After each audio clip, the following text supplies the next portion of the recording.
In this video, we're going to look at some basic variable types of Java. Lesson 2, variable types, in our textbook mentions 3 variable types. There's actually quite a bit more than this. It's a good time to talk about the AP Computer Science subset.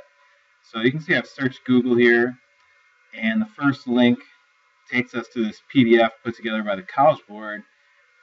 In the Java language, there is a lot of things that are possible.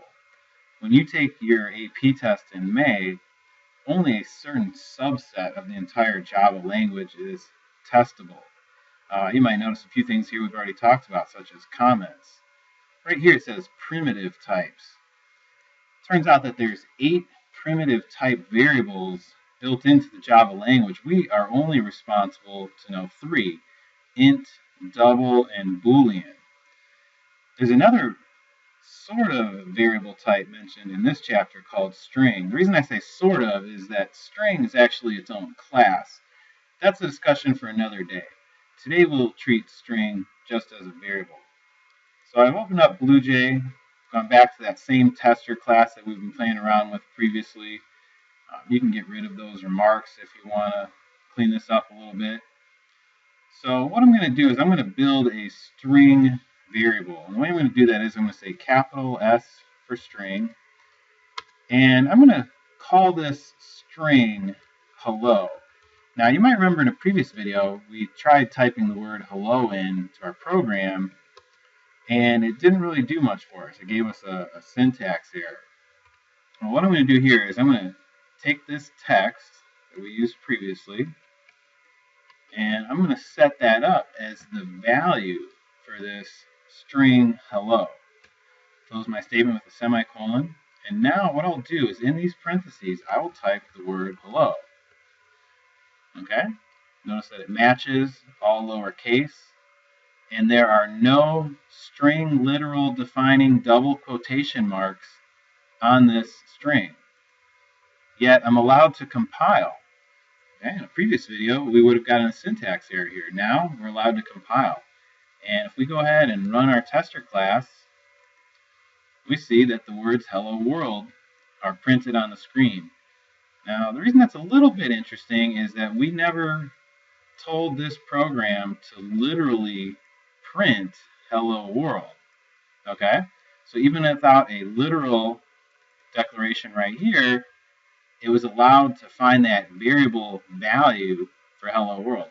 If I make changes right here, and I type in the word computer, and I run my program now, you'll see the word computer print on the screen. Okay? Because that's what we were telling the program to do. Alright, well, that's one type of variable. Here's another type. It's an int. Okay, that's short for integer. Notice that it turns red. It's part of the primitive language of Java. I'm going to name this variable just x, like a common math class variable.